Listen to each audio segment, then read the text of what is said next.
gotta tell you, I'm kind of fanboying it here because Really?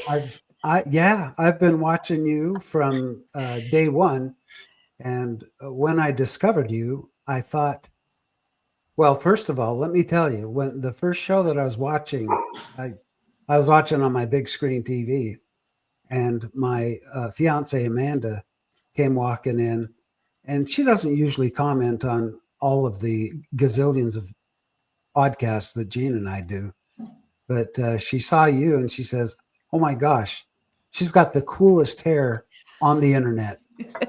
Yeah, yeah. Well, yeah, good for him. Yeah, I used to entertain doing ventriloquism, and I was a musician, so that's what put me through my mission. And then I ended up entertaining on my mission as well.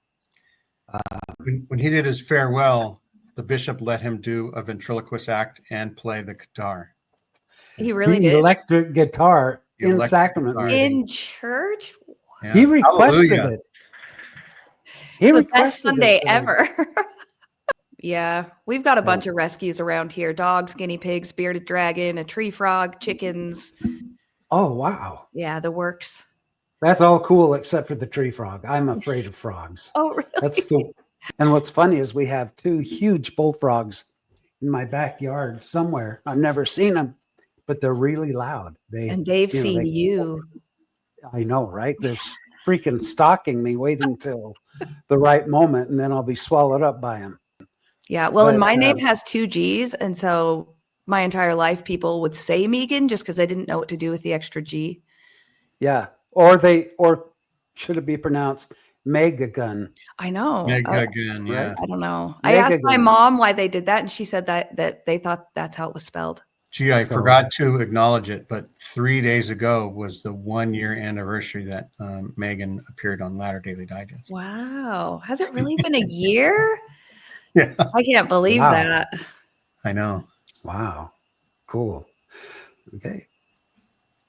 Welcome to Momo Nomo. That's the home of the Mormon No More channel.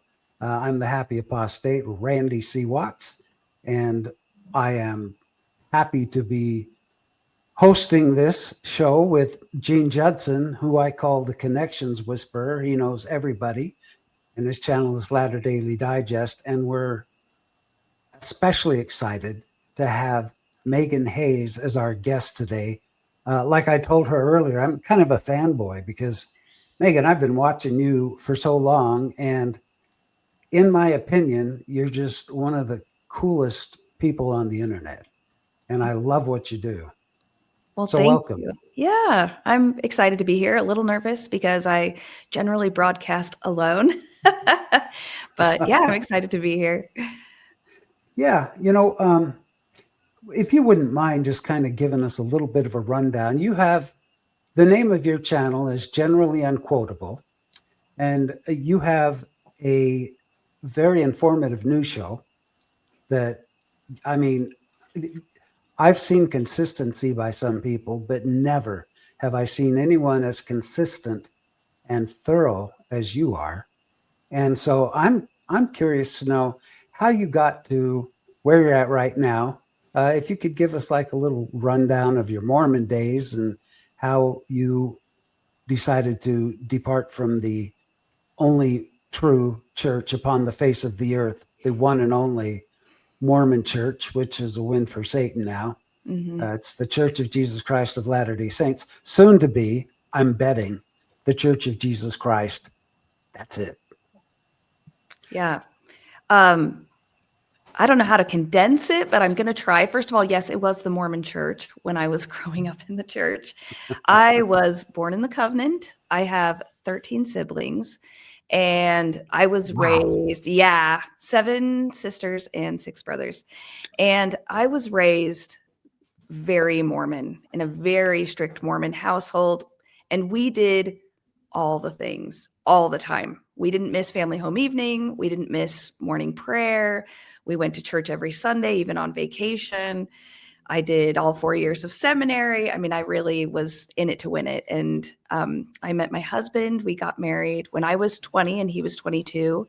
And you escaped You escaped the threat of being 21 and neither being married nor going on a mission yet. Yes, exactly. And I was afraid. So I graduated from Rick's College without a husband or a fiance, which I am a little embarrassed to admit. I was terrified that I was going to be an old maid at 20 years old. And I moved to California and I met my husband and we got married. Well, so we got engaged 2 weeks later. We got married 4 months after that and had our first child 11 months after that. So, well, that's good, because we know that the church teaches to get married as soon as you can, and don't make it a long engagement, because they're petrified that you might engage in sex. yep. So that's good you got engaged and married right away, so you didn't lose your salvation.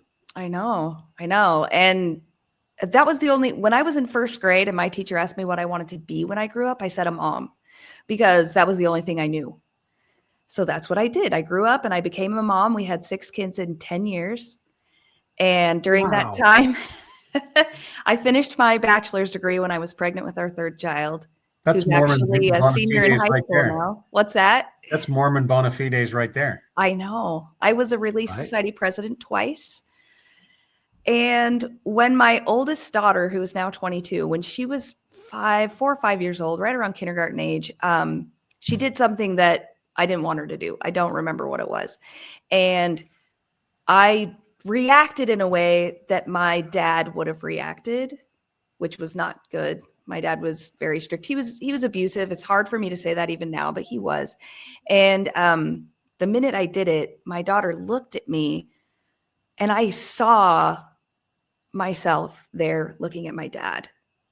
And I was like, I don't want to do this. I don't want to be that person, but I didn't know another way, right? I knew my family growing up. I knew Mormonism. I knew the church.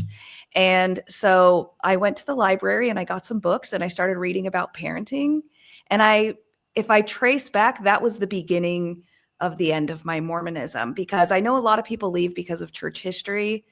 And I didn't learn about the problems with church history until after I'd stopped going to church. What happened was I started delving into the psychology of being a good parent, and I realized that God was a terrible parent. And over the years, just very, very slowly, because that would have been in probably 2007 or 2006, somewhere in there. And I didn't stop going to church until 2018. That's very similar to Megan Connor. She said that she started a blog online, and it was going to be like, what a good parent God is, because she knew that her parents weren't very good parents and that other people in the Mormon church weren't that good at parenting. And after 2 episodes, she was like, well, God isn't a very good parent either. And so that was like something she put on her shelf. Like, why isn't God a very good example for being a parent? Right? Well, just because he drowns his children if they don't obey, and has them killed, and by the way, if they really disobey, they get thrown into a lake of fire and brimstone, always burning, never consumed. But remember, what makes you think he's a bad parent? Yeah, he loves but you. He loves you dearly. He loves you, and he knows more about you than you know about yourself. Right. Meggan, I must have misunderstood you. Okay. It sounded like you said that your oldest daughter was 22. Yes, my oldest daughter is 22. Well, wait, did you start giving birth when you were like 5? No, How can you possibly have a 22-year-old? I get that a lot, especially when I'm not in a Mormon saturated place and I say I have 6 kids. I just love seeing people's reactions. But yes, I will be or am, what year is it? 2025. I turned 44 this year. So yeah, I have a daughter that's 22 and my youngest is 12. So yeah, 6 kids in 10 years. Meggan has youthful exuberance. No kidding. I would have put her at 27, 28. So good for you. Thank you. Yeah. A lot of, I like to tell people that, when the topic of age comes up, I always tell them I'm in my 80s, that I just turned 84. That way, they say, "Oh, you look so good for your age."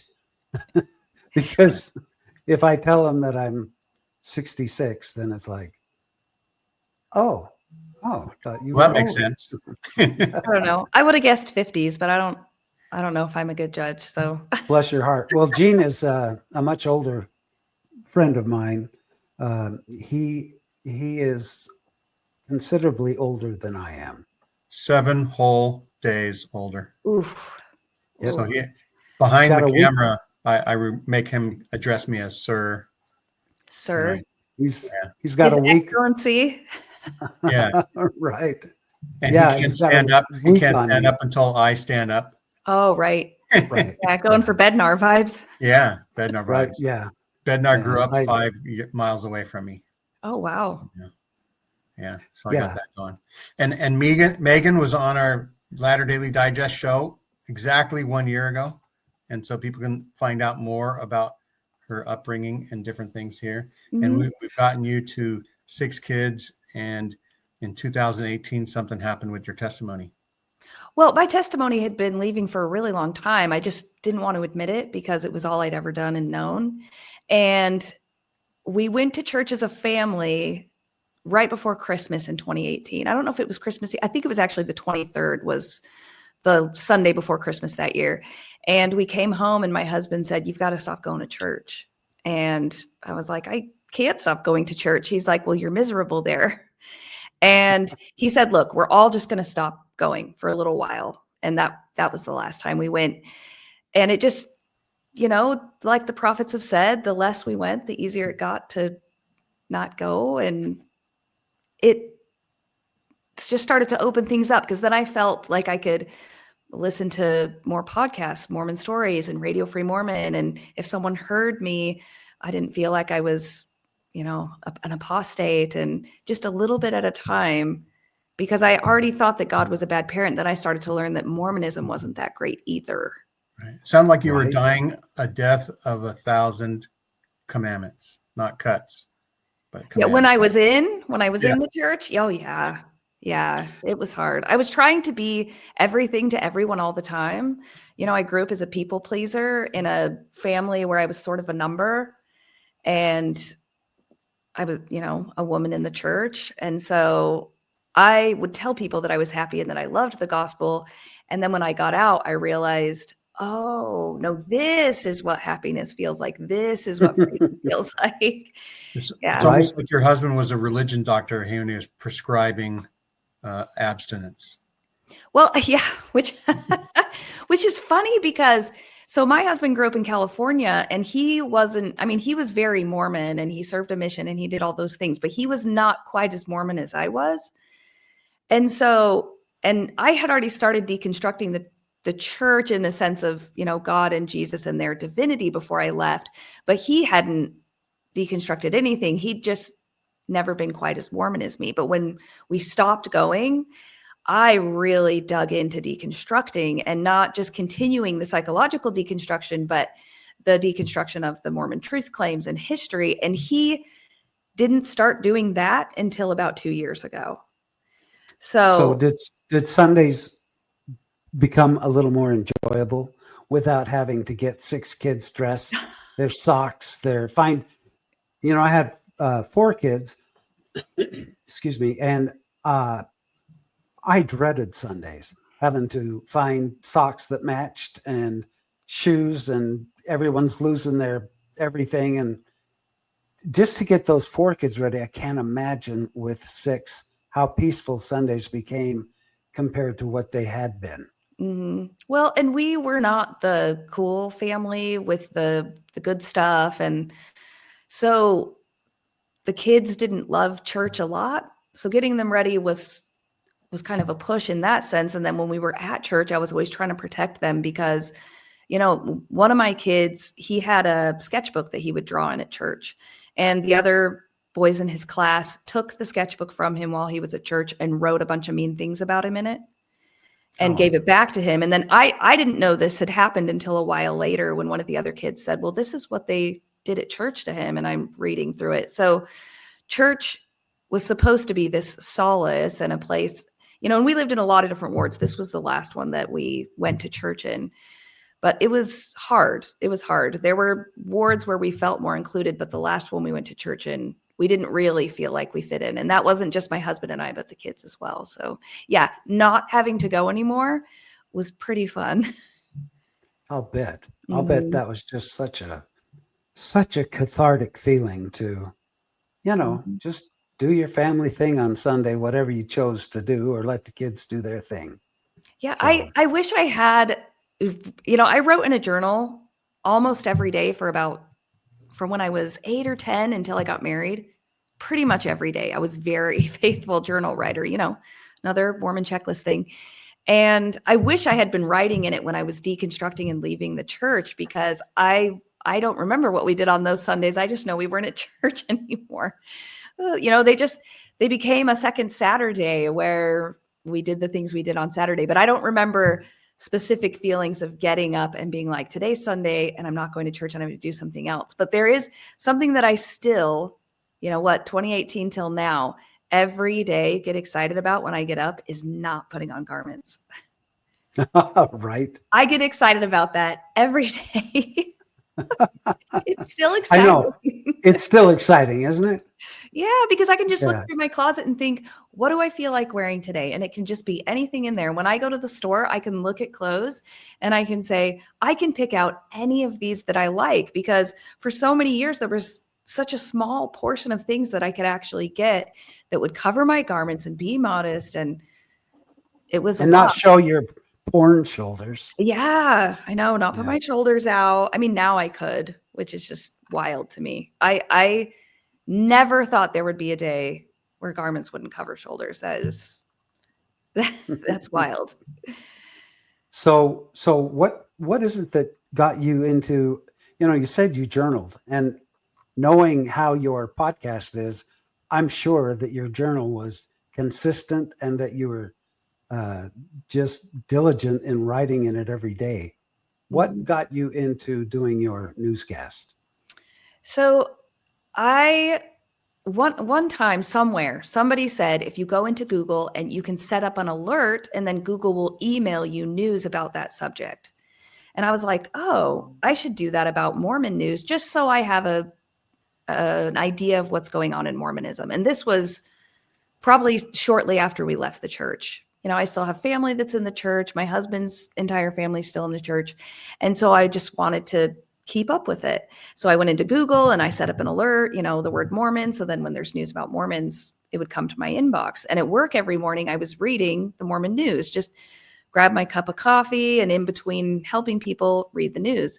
And trying to think, it was after we moved to Texas, I didn't get a job outside of the home after we moved here. I'm a graphic designer. That's what I went to school for.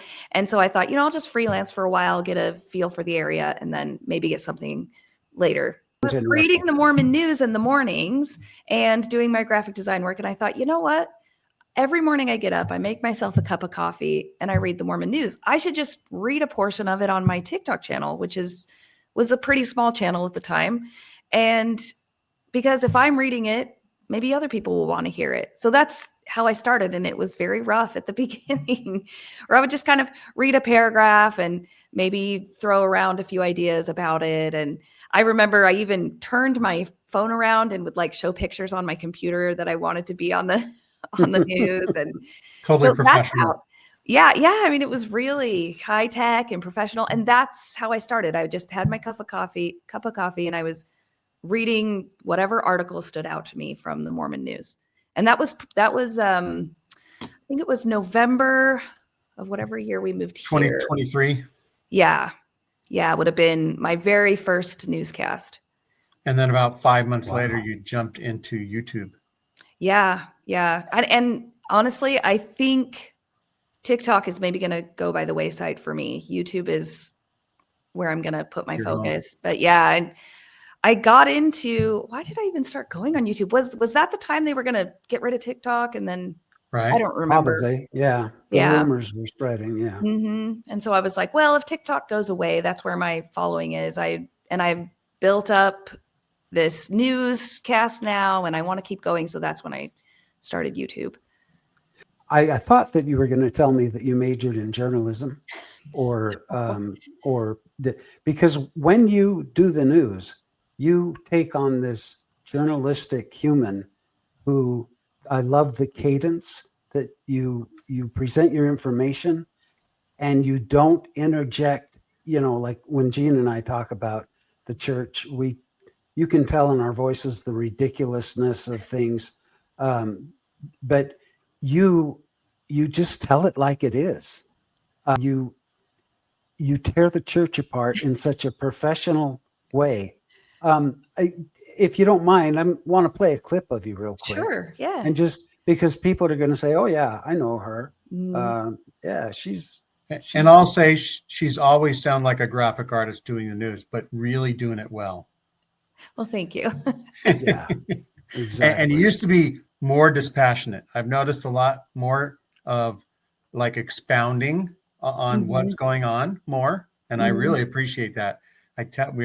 My wife and I were going on a walk today, and we were listening to you. And I was saying, Meggan is so good at explaining, getting down to the nitty gritty about what was shitty about what Elder Renlund just said, we'll say. Yeah, exactly.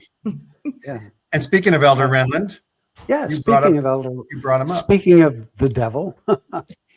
Yeah, this is, I think this is one of your special newscasts, because I know you do your daily news, and then you have special presentations for maybe the days that you're occupied or have something you have to do, and then you can run one of these special broadcasts. Yep. But I just want to give people an idea of what I'm talking about, because of your, like I said, your cadence and all of that. It's incredible. Let's listen to your style. And this is a phrase or a statement that you made that this is what I love about you. You just very mildly and calmly tear the church apart. And if we think of it this way, then I think we should come to the conclusion there's enough judging. We need more compassion. There are enough feelings of pride and superiority. We need more humility. There's enough guilt. We need more encouragement. There's enough exclusion. We need more inclusion. There's enough division. We need more unity. If only the Mormon church system could do those things. Stop excommunicating people for simply telling the truth about church history. Stop letting David Bednar travel around and berate people for standing while they sing. Stop teaching members that natural sexual urges and desires are dirty and sinful. Stop preaching that loving gay relationships are an abomination. And stop telling the world that the Mormon church is the one true church on the earth. True freaking Shay. Yeah, well, I think part of this process for me is that, and I don't know if people see this all the time, but I am deconstructing on air with everybody else. And so the best thing for me and my brain and the way that I work and think is to take what they say almost sentence by sentence sometimes and break it down and say out loud what needs to be said, seriously, sometimes sentence by sentence. And so that's how I operate when I'm writing the scripts and getting ready is he said this is what I need to say in response, because then he says it and my brain, when I say the thing out loud in response, hears it, and then it helps me to deconstruct and to remember, because I have a Mormon brain, right? I was born in the covenant. Those things were put into my brain before I was born. My mom was reading scriptures, to my older siblings. And so to make new pathways in my brain, it's so helpful for me to take things just a little chunk at a time and say what I need to hear now to understand how I can function now and kind of quiet that Mormon part of my brain. That's right. Parse it out. So you're learning as you go. Yeah. You're learning as you teach. Yes. Right. Well, and I have been studying, like I said, because my journey out of the church involved a lot of psychology. I have read so many books about brain function and therapy and all of those things. And so that's where I come to it. I listen to a lot of podcasts about the history of the church and breaking down the Book of Mormon and the Book of Abraham and those things, but that's not ultimately what helps me feel sane now that I'm out of the church. It's coming at it from a psychological perspective and the bite model from Steve Hassan and those sorts of things. And in a way, Renland was basically saying, do as we say, not as we do. And we're if Jesus hasn't come yet, it's because you guys out there aren't doing the right thing. So victim blaming, right? Yep. Yeah. Now, this leads me to my next topic, and that is you're a woman who has 6 kids, who has, I'm sure, a ton of things that you need to do every day. How in the hell do you prepare and present, not just from time to time, but every freaking day? Every morning, you're so dependable that you're going to present what I consider to be the best news show regarding Post Mormon, the best one online on the internet. How do you get that prepared every day? I mean, do you just not sleep? So first off, I can read very quickly. That's something that I've just always been able to do. I think that's just a genetic thing that I was born with. So that does help. But I also treat it a lot like a full-time job, which I can do because of the privilege that I have. My husband works full-time. He's very successful in his job. And now, since we moved to Texas, he provides enough financial backing for our family that I am not required to freelance. I do still do that sometimes because it's fun and I love to do graphic design, but I can devote a lot of time to preparing. So I get up early and I do my workout and I get the kids off to school. And that's another thing is I do have 6 kids, but my youngest is 12. So they're at school for the majority of the day. The summers are a little more chaotic, but I get the kids off to school and then I try to record right as soon as they're out the door at 8:30. So then I can spend time editing. And once I post a video, then I go right into preparing for the next day's video. And I usually get done by the time the kids get home from school, about 4 o'clock. So I really do treat it like a full-time job. And that's how I do it. Yeah. I knew that you must work out because I hope this doesn't come off as sexist or anything, but looking at your images on your videos, you know, you have all of these photographs and you can just tell you're just fit. You're a fit individual. And I think that's a lot of genetics as well. And because after I had my kids, it would be really easy for me to get back to, you know, some sort of pre-pregnancy body or whatever that means.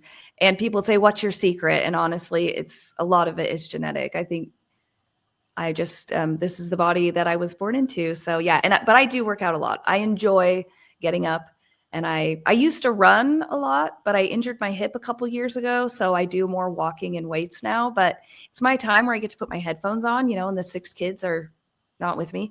And that's when I listen to my podcasts.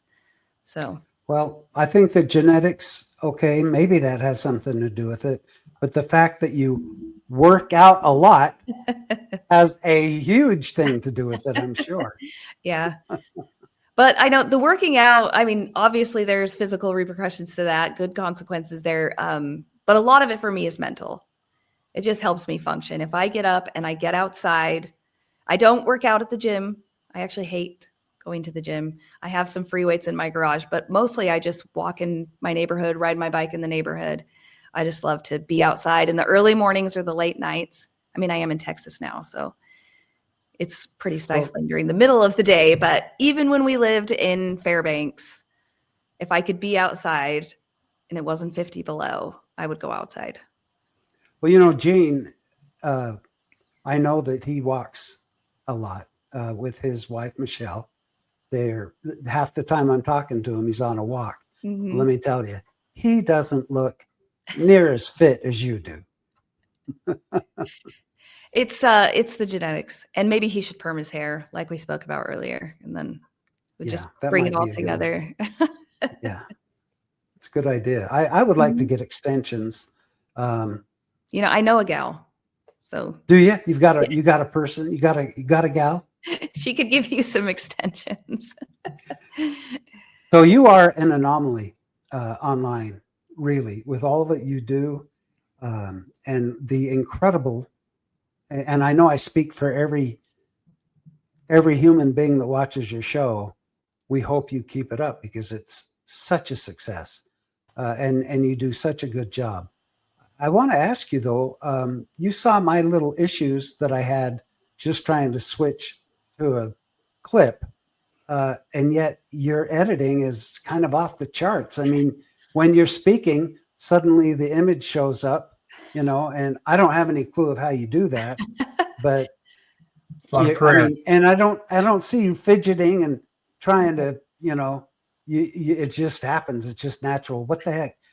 Tell us about that. I record with my iPhone, and about, I don't know, a couple months ago, I got a teleprompter. So I have a Mac and I have an iPhone. So I can put my iPhone on the teleprompter and then record through my iPhone, but I can see it on my computer. So what I do is I record my whole episode first, and then I literally just use iMovie and I go in and add the images.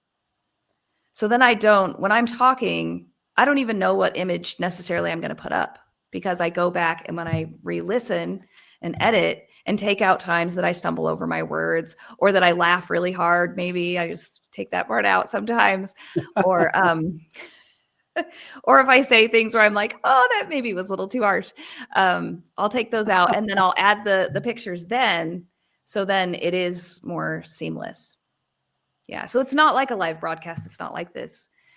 And if it was, you would see all the times that I make little mistakes. I just edit those out.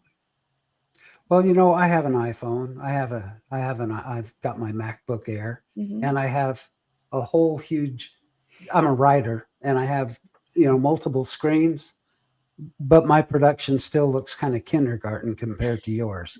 So I'm looking forward to improving that. So I have a background in graphic design, so I know how to use Photoshop really well. A lot of designers use Illustrator, but because I went to BYUI and was actually a photography major, and I took a couple of graphic design classes, I use Photoshop, which a lot of real graphic designers would probably think that wasn't great. But I know a lot about Photoshop. So that's the other thing with my images, is that I can manipulate an image so it fits perfectly in my video, which I think does help. It really flows smoothly. And I mean, just today's newscast is an example, as you're talking about bishops playing games with a 15-year-old, and which is disgusting, and that's a whole different topic. But as you're talking about it, then pops up a bishop's office, talking to a young girl, and I don't know, it just works. It's a seamless transition, where with me, it's, I'm going to be editing this to where it looks like it's seamless. See, and one thing, Randy, I look at it this way. Meggan does such a great job on the show. She's consistent. She repeatedly has stuff for us just about every day. I look at it as she loves me so much. She wants to do all that for me. That's how I look at it. Yeah. Well, that's the first thing she did when I made contact with her. She expressed her undying love for you, and that she does most of this for you. So, and everybody gets the benefit of that. He's been there from the start. Right. Yeah. Yeah. Well, let me tell you about Gene. I call him the connections whisperer, because, I go out and I find people that I think would be interesting to interview.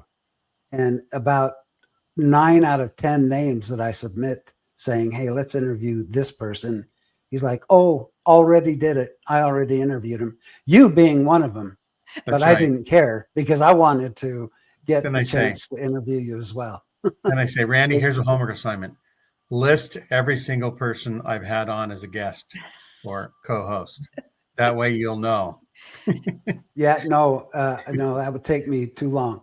But there are hundreds that we still want to be on the show. And so if anybody's watching this that is a creator and wants to come on the show, contact Randy or I.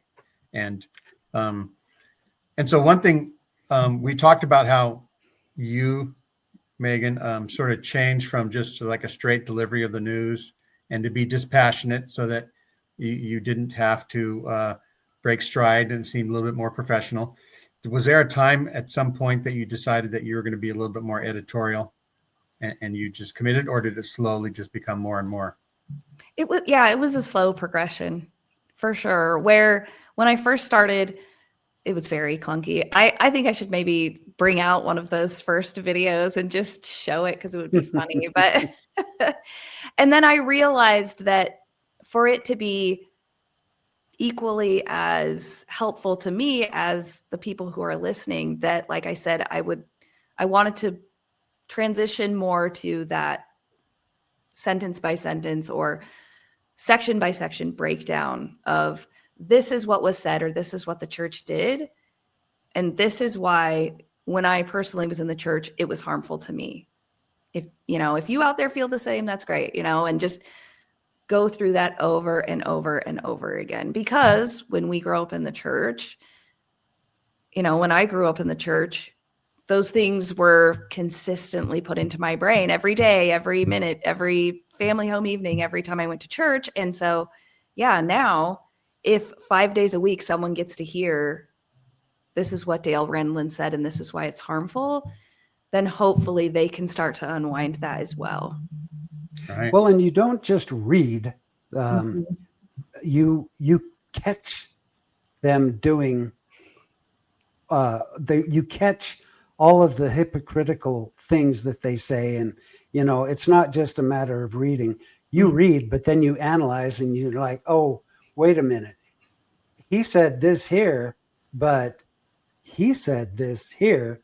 On today's show, as an example, you I don't know, you've just got a way. You just got a way of doing it. My next door neighbor is a very, very famous news anchor here in Spokane, locally famous. Mm-hmm. And she's really good friends with my fiance, Amanda. And it's so funny because when we talk to her as a regular old human being, she's just running around trying to keep her kids in order, and she talks one way. Mm-hmm. Then when we watch her on the news, it's like a whole different ball game. Mm-hmm. She takes on this persona. And I feel like that's the same with you. That's a good thing, by the way. Yeah. You put on your journalistic voice and your cadence, and you just boom, boom, carry it through, and you make these points that would slip by so many others. And I'm like, damn, go Meggan. And Meggan delivers good news as well. She's good news. Yeah. She delivers the good news. Mm-hmm. So when I was in school, I specifically remember when I was a freshman in high school, I was in a basic English class. After that, I was always taking advanced placement courses. But when I was a freshman in high school, I took just a basic English class. And about, a month in or so, the other students in the class realized that when we were reading aloud as a class, if I read it, it got done a lot quicker. So they would say, they didn't even know my name. They were like, can we have the fast girl read? And so I spent a lot of time reading out loud, starting when I was a freshman in high school. So I have had unintentionally a lot of practice doing that. And then what was the other part of there was something else I was going to say, but that was one of the things where just the cadence has come because I've done a lot of reading out loud, not knowing that I was going to be doing this someday. Right. It was all part of God's plan for you. Yeah. And let's just touch on your appearance. I think it was Radio Free Mormon actually referred to you as a hippie? Hippie girl? So I don't know that Radio Free Mormon's ever referred to me, but when Jacob Hansen. Oh, I'm sorry. I didn't mean Radio Free Mormon. Jonah Barnes picked up one of my videos because I talked about their site Gathering Israel. Yeah, he called me a wealthy hippie. Yes, that's it. And I thought, actually, what a compliment. I know. Because I mean, I'm not you're- wealthy, but yeah, hippie. Well, Yeah, you're you're rocking. thinking of Ward Radio, Randy, right? And so you got Ward Yes, Radio Ward and Radio Radio. Free Mormon. And so Ward Radio makes me think that they are radio shackled Mormons instead of radio free Right. Mormons. Yes. Or SM. Yeah. Mhm. No, that's exactly what I was thinking. And I just thought, actually, you're paying her great. I'm a hippie. Mhm.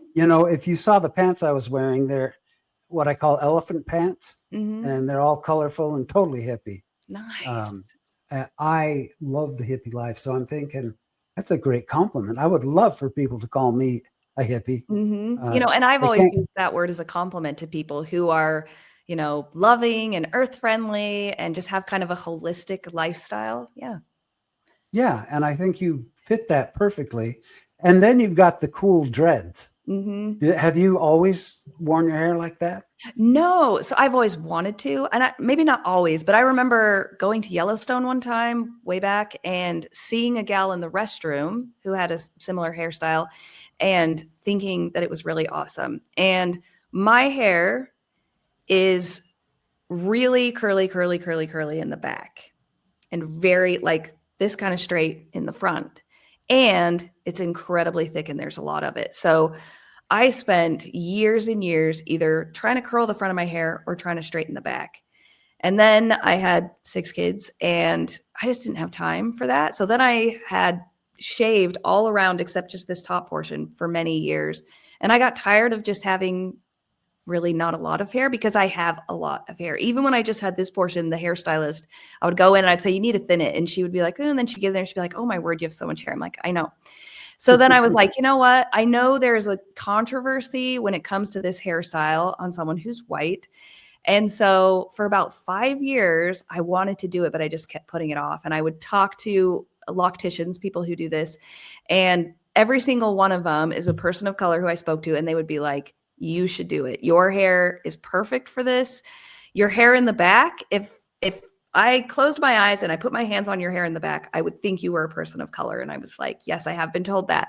And so I finally just did it. And that was, I think, part of my deconstruction as well, is just knowing that that's what I wanted. And there would probably be a lot of opinions about it, but that it was okay to do it just for me and not worry about what the, white man at the pulpit was saying or what other people were saying. And so, yeah, I've had it for it'll be 2 years in October. And I'm sad I waited that long because when I was a kid, my hair started to do this naturally every morning when I got up. And if I had just left it alone, Run with stopped, it. and stopped teasing it and straightening it and perming it and whatever, then this would have happened a long time ago. But it makes me feel at home in my body and saves me a ton of time. So win-win. Well, any of those naysayers would never say a word if you would just incorporate a Jamaican accent. Because it doesn't matter whether you're of color or white. Everyone in Jamaica has the dreads. I think it's so cool. I love Jamaica. But I have not been there, but I do appreciate this hairstyle a lot. And actually now living outside of Houston, white people are the minority. I think we're between 20 and 30% of the population here. So I see a lot more people with similar hair and they always compliment me on how well I take care of mine. And I carry a stack of business cards for my loctician and she is not sad when I hand them out to anybody and everybody. So I'm supporting a small business and just loving my hair really for the first time in my life. So yay. yeah. Gene, I know I've heard you talk before. Do you have any desire to incorporate dreadlocks into your look? Nope. I dread that. You could start with the beard. Yeah, I could braid my beard if I get it long enough. Right. Yeah. But anyhow, so Randy, I have her website that you could press share on. I've noticed that I can't press share. And so you can't? Yeah. So we need to fix that because yeah, absolutely. Let's take a look at that. And so this is Meggan's YouTube channel, Generally Unquotable. Tell us how you came up with that title. Oh my word. So I started my TikTok channel far before I started talking about news. And I would just talk about whatever. We lived in Fairbanks, Alaska at the time. And so I would talk about stuff that was particular to Fairbanks. Sometimes I would talk about Mormonism. I was reading Luna Lindsay Corbden's book about deconstructing cult mind control. And so sometimes I would talk about that. And I was thinking about a name for my channel. And I thought, when I share my thoughts about Mormonism, that's the one. Recovering Agency. Recovering Agency. Yes, I have a copy. Yeah. I usually have it sitting on my desk, every other week or so. I change my stack of books, and that's in the background on my. Here's Randy's book. What's that? Ooh. That he wrote. Nice. Well, I need to get it. Feeling Empty. I wrote that when my wife passed away from cancer. Oh, wow. It's Feeling Empty, How to Fill an Empty Heart. So I'd love to read it. I'm an avid reader, and I don't often read fiction. So. Well, you know what? If you will send me your mailing address, I would be happy to send you a copy. Oh, well, thank you. You're welcome. Yeah. So the name is Generally Unquotable kind of a self-deprecating. Well, no. So it was this idea that once I share my story or my thoughts about Mormonism, there will be people who identify and feel similarly. And then my story becomes attached to other people's stories. And so it's not quotable in the sense that it's no longer just unique. Mine or unique to me. It becomes something that I share with other people and that they then share with me. And that's how I came up with the name. Now that I think about it, it's long and unwieldy and it's really hard to spell. But at the time, it was just this idea that once I put my thoughts out there, I don't own them anymore in the sense that other people then incorporate them into their story. And so then I was like, well, they're not quotable, so they're unquotable, and then generally unquotable. So in my mind, it made perfect sense at the time. And then once I was doing the newscast, it just was already there. Yeah, I think I've thought about a new name at some point, but I don't even know what it would be. My husband and I I have a Redbubble site, which is you can sell art, but you don't have to produce it all. You just put it on there. And then if someone buys something, they produce a mug with your art on it or whatever. And mostly I put stuff on there so I can order it for myself or friends. And I don't know if you've seen those shirts that say, I love hot moms or I love hot dads, but I made one that said, I love hot drinks. Yeah. Yeah. And so Called to Slay, these are just things that I mostly send to other former Mormon friends that I have. Elder exorcist, everybody has an elder on their mission that's an exorcist.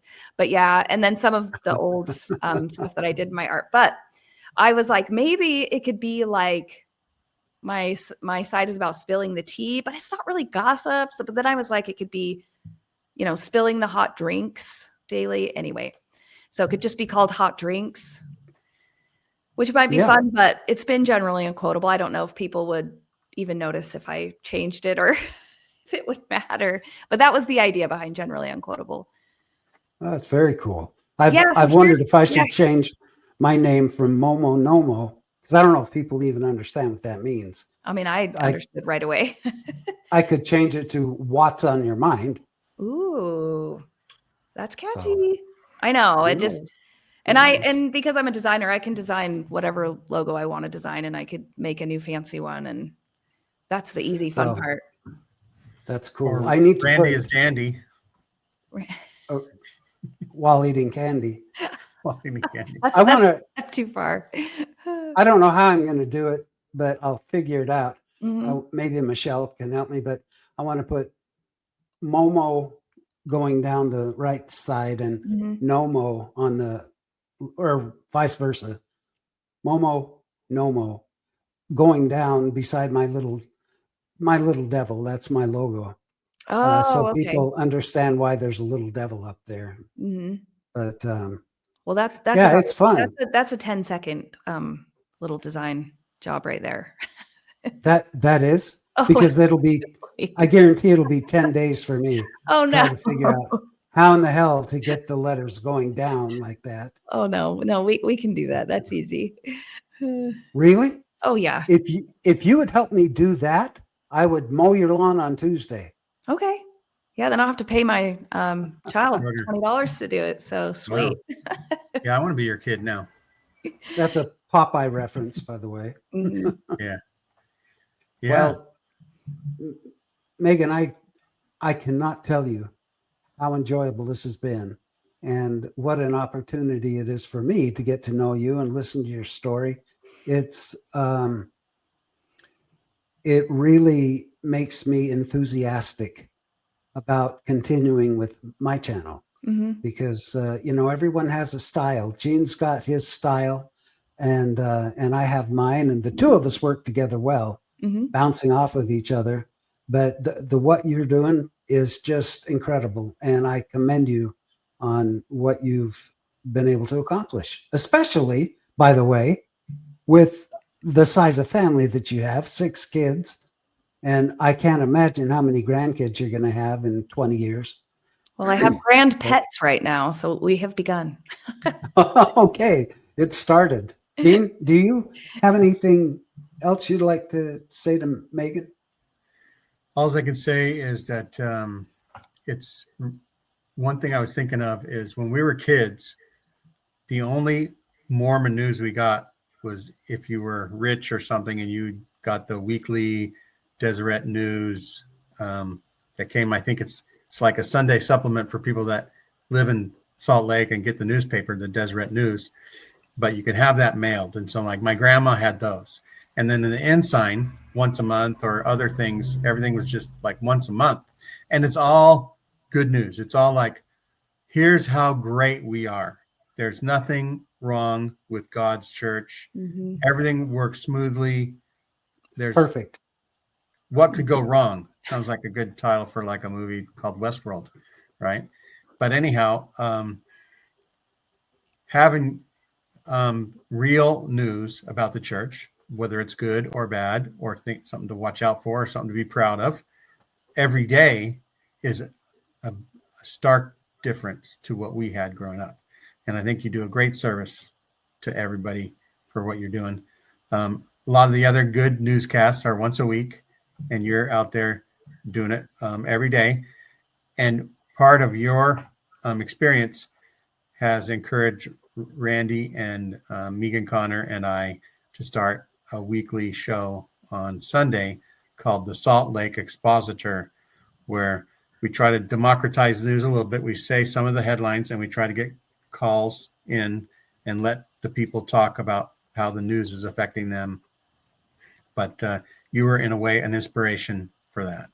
Awesome. Well, and we have run clips of your show on various occasions. Yeah. There you go. Yeah. I always have the best intentions to watch all of the other podcasts, but yeah, it's hard. I listen to them while I work out. Like that's my little niche where I can carve out some time. But I do like to try and show up on other people's platforms every once in a while and just be in the comments. It's fun and feel that sense of community. So I'll try to get in there. Do you guys do it live? Yes, we do. You're having people. Okay. Yeah. We do 2 live shows a week. Wow. Meggan Connor and Gene and I do the Salt Lake Expositor. And then on Tuesday nights, tonight, we do a live show called Tuesdays with Tim. And it's with Tim Rathbone, Meggan Connor, Gene, and I, and a few other regulars. And it's a panel discussion, but it's live as well. Our Sunday show is a call-in type show where people can call in, but we always invite people to come into the studio and, offer their opinions. So, if while you're working out, you don't have a particular podcast to listen to, look for the Salt Lake Expositor. You'll get kind of a kick out of that, I think. Nice. Well, and I'd love to show up for a live show too. Yeah, we would love that. As a matter of fact, tonight on Tuesdays with Tim, it starts at 7:00 Pacific Standard Time, and so that would be 9:00 your time. And it airs on Latter Daily Digest, on Momo Nomo, and I think on Meggan's channel, the _verse. But we'd love to have you pop in. That would I know that the whole panel would really appreciate that. Yeah. tonight's show, the topic is the new church essays. Oh, Where wow. they're trying to explain away again some more of the quirkiness. Yeah. Oh, there's a lot to unpack there. That's for sure. Yeah. I'll see if I can. If I put it on my calendar and I set an alarm, then I will be there. We always post a link in the chats so that you can come on in. Okay.